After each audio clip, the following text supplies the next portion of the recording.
Light ஸ்பீடில் பயணிச்சா time travel பண்ண முடியும்னு கேள்விப்பட்டிருப்பீங்க. ஆனால் ஃப்யூச்சருக்கு போவோமா இல்லை பாஸ்ட்டுக்கு போவோமான்னு உங்களுக்கு ஒரு டவுட் இருக்கும். இந்த வீடியோவில் எதிர்காலம் இறந்த காலம் எல்லாம் இருக்கா, லைட் ஸ்பீடில் ட்ராவல் பண்ணால் எது பாசிபிள்னு எல்லா விஷயமும் டீட்டெயிலாக பார்க்க போகிறோம். வாங்க வீடியோவை ஆரம்பிக்கலாம். ஐன்ஸ்டீனோட தியரி ஆஃப் ரிலேட்டிவிட்டி படி டைம் ட்ராவல் பாசிபிள் தான், அதுவும் சயின்டிஃபிக்கலி வெரிஃபைடு டைம் ட்ராவல். இந்த தியரி படி எதிர்காலத்துக்கு போவோமா இல்லை இறந்த காலத்துக்கு போவோமா அப்படின்னு கேட்டிங்கன்னா எதிர்காலத்துக்கு மட்டும்தான். அதே சமயம் எதிர்காலம் அப்புறம் இறந்த காலம் அப்படின்னு எதுவும் தனித்தனியாக நடந்துட்டு இல்லைன்னு நான் ஆரம்பத்திலேயே சொல்லிடுறேன். அப்புறம் எப்படி எதிர்காலத்துக்கு போக முடியும்னு கேட்டிங்கன்னா அதை பற்றி தான் இப்போ விரிவாக பார்க்க போகிறோம். இந்த ஃப்யூச்சருக்கு போகிற டைம் ட்ராவல் ஐன்ஸ்டீனோட தியரி ஆஃப் ரிலேட்டிவிட்டியை பேஸ் பண்ணி நடக்கிறதுனால அந்த தியரியோட அடிப்படைகளை வச்சு தான் இந்த டைம் ட்ராவலை புரிஞ்சிக்க முடியும். முதல் விஷயமா, லைட்டோட 100% ஸ்பீடில் எந்த பொருளுமே ட்ராவல் பண்ண முடியாதுன்னு தெரியும்.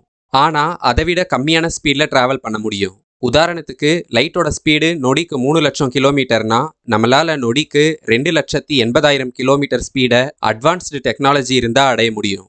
சரி, இப்போ ஐன்ஸ்டீன் தியரி என்ன சொல்லுதுன்னா அந்த அளவுக்கு ஸ்பீடாக ட்ராவல் பண்ணும்போது நமக்கு டைம்ன்றது ஸ்லோவாக ஓடும். உதாரணத்துக்கு நீங்கள் ஒரு ஸ்பேஸ் ஷிப்பில் உக்காந்துட்டு இருக்கீங்கன்னு வச்சுக்கோங்க. இந்த 2025 ஆண்டில் ஸ்பேஸ் ஷிப்பும் அதில் உக்காந்துட்டு இருக்கிற நீங்களும் நொடிக்கு 2,80,000 கிலோமீட்டர் வேகத்தில் பயணிக்க ஆரம்பிச்சிட்டிங்கன்னு கற்பனை பண்ணிக்கோங்க.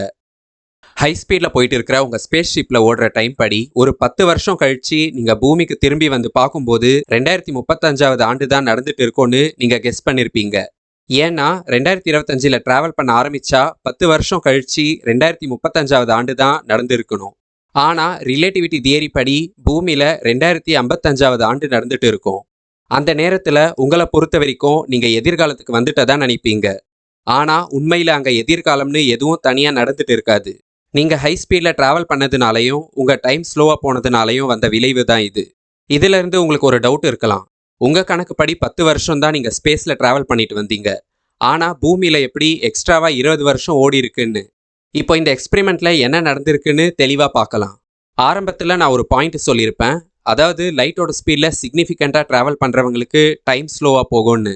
அந்த டைம் ஸ்லோவாக போகிறது எப்படின்னா, ஹை ஸ்பீடில் ட்ராவல் பண்ணிட்டு இருக்கிற உங்கள் உடம்புல நடக்கிற எல்லா உயிரியல் செயல்முறையும் ஸ்லோவாக நடக்கும். இதை பற்றி நான் ஏற்கனவே பல வீடியோஸ் போட்டிருக்கேன். இருந்தாலும் இங்கே விஷயம் தேவைப்படுறதுனால நான் இப்போ சொல்கிறேன். உயிரியல் செயல்முறை ஸ்லோவாக நடக்குன்றதுக்கான மீனிங் என்னென்னா, உங்கள் ரத்த ஓட்டம், கண்ணிமைக்கிற வேகம், கையசைக்கிற வேகம்னு எல்லாமே ஸ்பீடாக ட்ராவல் பண்ணிட்டு இருக்கிற உங்களுக்கு ஸ்லோவாக நடக்கும். ஷார்ட்டாக சொல்லணும்னா உங்களுக்கு வயசாகிறது ஸ்லோ ஆகும். வயசாகிறது எவ்வளோ ஸ்லோவாக நடக்கும்னு நீங்கள் ட்ராவல் பண்ணுற ஸ்பீடை பொறுத்தது. எவ்வளோ ஸ்பீடில் ஸ்பேஸில் ட்ராவல் பண்ணிட்டு வந்தால் பூமியில் எவ்வளோ வருடங்கள் ஓடி இருக்கோன்னு கால்குலேட் பண்ணுறதுக்கு ஒரு ஃபார்முலாவே இருக்குது. அந்த ஃபார்முலாவை பார்க்குறதுக்கு முன்னாடி நம்ம எக்ஸ்பெரிமெண்ட்டில் என்ன நடந்திருக்குன்னு ஃபுல்லாக பார்த்துடலாம்.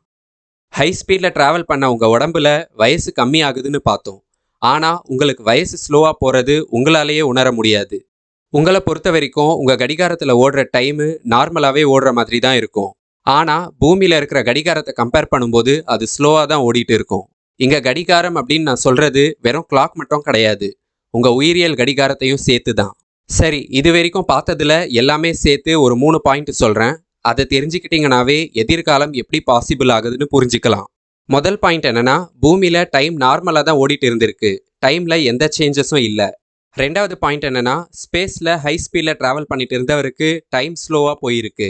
மூணாவது பாயிண்ட் என்னன்னா, தன்னோட டைம் ஸ்லோவாக போகிறதே உணர முடியாத அவர் பூமிக்கு திரும்பி வரும்போது பூமியில் டைம் அதிகமாக ஓடி இருக்கிறதா, அதாவது எதிர்காலத்துக்கு வந்துட்டதா உணர்றாரு. ஆனால் அங்கே எந்த எதிர்காலமும் தனியாக நடந்துட்டு இல்லை. அவருக்கு டைம் ஸ்லோவாக போகிறதுனால நிகழ்கால பூமியை தான் எதிர்காலமாக பார்க்குறாரு. இப்போ இதிலிருந்து நம்ம புரிஞ்சிக்க வேண்டிய விஷயம் என்னென்னா, லைட் ஸ்பீடு கிட்ட ட்ராவல் பண்ணும்போது நமக்கு டைம் ஸ்லோவாக போகும். இதுக்கு பேர் தான் டைம் டைலேஷன் அப்படின்னு சொல்லுவாங்க. இந்த டைம் டைலேஷன் பற்றி தமிழ்நாடு +2 புக்லேயே வந்திருக்கும், செக் பண்ணி பார்த்துக்கோங்க. சரி, இப்போ எவ்வளோ ஸ்பீடில் ட்ராவல் பண்ணால் பூமியில் எவ்வளோ வருஷம் ஓடி இருக்கும்னு கால்குலேட் பண்ணுறதுக்கு ஒரு ஃபார்முலா இருக்கும்னு சொன்னேன் இல்லையா, அதை பார்க்கலாம். லாரன்ஸ் ஃபேக்டர் அப்படின்னு சொல்லப்படுற இந்த ஃபார்முலாவை கண்டுபிடிச்சது ஐன்ஸ்டீன் கிடையாது. அதுக்கு பதிலாக ஹென்ரிக் லாரன்ஸ் அப்படின்றவர் ஒரு மேத்தமெட்டிக்கல் அட்ஜஸ்ட்மெண்ட்டாக கண்டுபிடிச்சிருந்தாரு. ஆனால் டைம் இஸ் ரிலேட்டிவ் அப்படின்னு தெரிஞ்சதுக்கப்புறம் ஐன்ஸ்டீன் இந்த ஃபார்முலா வச்சே டைம் டைலேஷனை கால்குலேட் பண்ண முடியும்னு எக்ஸ்பிளைன் பண்ணுறாரு. இந்த ஈக்குவேஷன் வச்சு ஒரு எக்ஸாம்பிளும் பார்க்க போகிறோம். அதுக்கு முன்னாடி இந்த ஈக்குவேஷனில் டி பிரைம் அப்படின்றது பூமியில் எவ்வளோ டைம் ஓடி இருக்கோன்றது, இதை தான் ஃபைண்ட் பண்ண போகிறோம். அடுத்து டீன்றது ட்ராவல் பண்ணுறவர் மெஷர் பண்ணுற டைம், அதாவது ஸ்லோவா போற டைமையும் அவர் நார்மல்னு உணர்றாருல, அதுதான் ஸ்பேஸ்ல அவர் டிராவல் பண்ற மொத்த நேரம் அப்படின்னு சொல்லலாம். வீன்றது வெலாசிட்டி, அதாவது டிராவல் பண்றவரோட வேகம். சீன்றது எல்லாருக்குமே தெரியும், ஸ்பீட் ஆஃப் லைட். இப்போ இந்த ஈக்குவேஷன் வச்சு ஒரு எக்ஸாம்பிள் பார்க்கலாம். ஒலியோட வேகத்துல 95% 1 இயருக்கு டிராவல் பண்ணிட்டு பூமிக்கு வந்து பார்த்தா பூமியில 3.2 வருடங்கள் முடிஞ்சிருக்கும். அதாவது டிராவல் பண்றவர் ஸ்பேஸ்ல 1 இயர் தான் டிராவல் பண்ணியிருக்காரு. ஆனா அவருக்கு டைம் ஸ்லோவா போற விளைவுனால பூமியில 3.2 வருடங்கள் முடிஞ்சதா ரியலாவே உணர்றாரு. இப்போ டைம் டிராவல் அப்படின்றது எதிர்காலத்துக்கு எந்த வகையில பாசிபிளா இருக்குன்னு புரிஞ்சிருக்கும்னு நினைக்கிறேன். மற்றபடி உங்களுக்கு இறந்த காலம் எதிர்காலம்னு உண்மையா நடந்துட்டு இருக்கிற மாதிரி தியரிஸ் வேணும்னா அதை கமெண்ட்ல சொல்லுங்க. எந்த அளவுக்கு எந்த தியரிஸ் உண்மையா இருக்குன்றத பொறுத்து அதை பத்தி வீடியோவா மேக் பண்றேன். அது வரைக்கும் இந்த சேனலோட கனெக்டா இருக்கிறதுக்கு சப்ஸ்கிரைப் பண்ணி வச்சுக்கோங்க. கூடவே இந்த வீடியோ பிடிச்சிருந்தா லைக் பண்ணுங்க, ஷேர் பண்ணுங்க, கமெண்ட் பண்ணுங்க அண்ட் ஹைப் பண்ணுங்க.